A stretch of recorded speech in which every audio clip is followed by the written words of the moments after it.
Greetings, folks. Joseph Kursky here with an important topic in all GIS instruction. Always has been, but probably always will be, and that is joining features.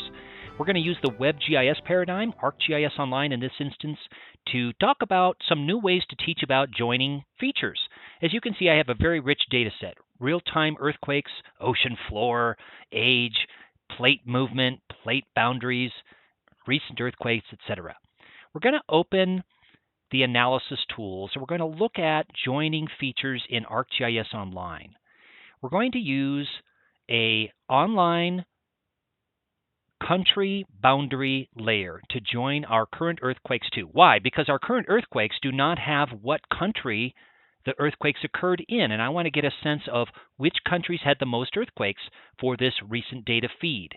So we're going to look at then the layer as the join layer is our recent earthquakes.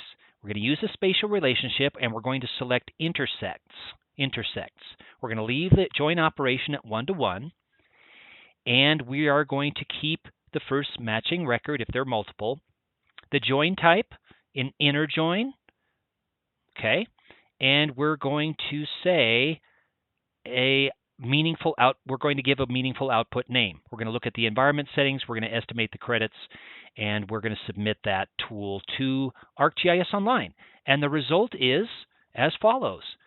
Notice our original earthquakes data, again, does not have the country name. It has lat long, it has region of the world, it has magnitude, depth, and lots of other things, but no country name. If we open the table that we've just joined now, we do have country codes, ISO codes, the country names, etc. So now we have this. Now, where are they cyan or this sort of teal color? It's where there were actual earthquakes according to this data set. We can also make a graduated symbol map. We can also make a choropleth map. We can change the symbology. We can change the classification method. Here's quantile, standard deviation, natural breaks, etc. All that is at our fingertips, and the number of classes as well. Interesting. Now we see certain countries are high on the number of earthquakes for this recent data feed. I think it's 30 days in this case, the 30 days of earthquake feeds. Now we're going to title that result. Interesting, 1,500 in the USA. Why is that? We'll talk about that. Why is it so much more than others? Now we're going to customize the pop-up so that when we click on the country, we get the number. Interesting, with just as you can see there, a small expression that we've built inside the title. There are other ways to build an expression, but we've just used the title field. And now let's go ahead and change the labels now. It's another way to do it, to look at the number. We can change the label so we see inside each country the number of earthquakes that have occurred in the last 30 days in those countries. Let's take a look at the histogram, the magnitude. You can see two different mounds, two different rises there, the low magnitude ones and then the higher magnitude ones. Interesting. So now let's go ahead and let's take a look at this. Why is that? Why are these patterns the way they are? That's the essence of GIS, now we've filtered it on magnitude 4 and above, is the whys of where, is what I'm getting at. Because the earthquake feed comes from the USGS Earthquake Center in Golden, Colorado, it inflates the USA total because you're also sensing local Western North America, Western USA earthquakes of low magnitude. So that's why the USA count is inflated. That's the kind of thing where you need to be critical of the data. It's very useful data. It just happens to be influenced, in this case, by the location where the data is actually gathered. So now we're going to label the features again, and this time we only have 11 for the USA. We filtered it on magnitude 4. Now I see I can compare before I filtered, I had, 18 for Chile and 1,546 for the USA, and when I filtered, after that I had 17 for Chile and 11 for the USA. Examining your data actually matters, even though these tools are right at your fingertips and it's easy to do these joinings. Another nice thing about this is that I had, and you probably have, lots of joining activities that ended up, in my case, my census joining activity was like 40 pages long, joining the polygons to census.gov. Now let's look at a ending point for our double hazards analysis that we've discussed in another video and in another lesson. What if we use joining in another way? And that is, we're going to use another tool called enrichment.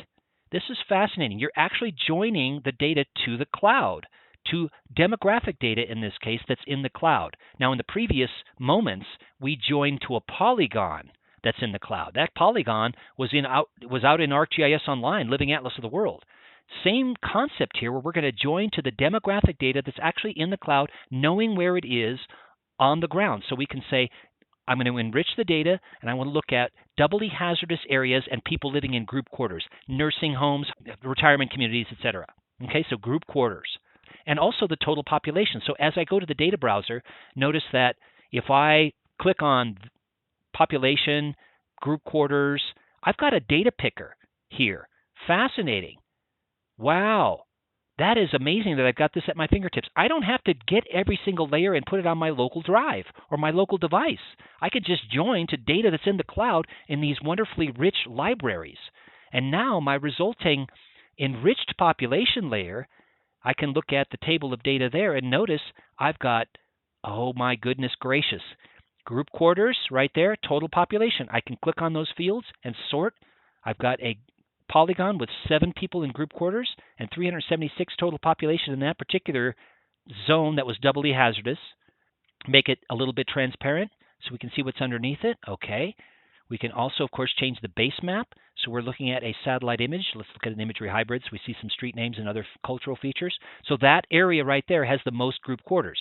Let's sort on total population now. There's 868 in, let's go ahead and zoom to it. It's a little bit southwest of that original one. That one has 870 some odd people in there. 868 people in that, according to that data set, 2020 decennial census. So those two zones, those two polygons, that's where I'm going to concentrate my efforts to raise awareness on, hey, you're in a doubly hazardous area. Buffered floodplains, actually, and geologic hazards. So you're in a doubly hazardous area. Again, most projects have constraints on staff, budget, and time.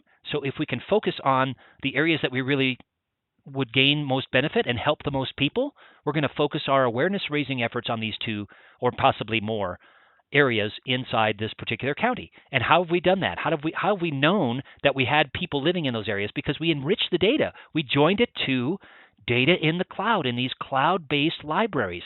To me, that's awesome that you can just do that.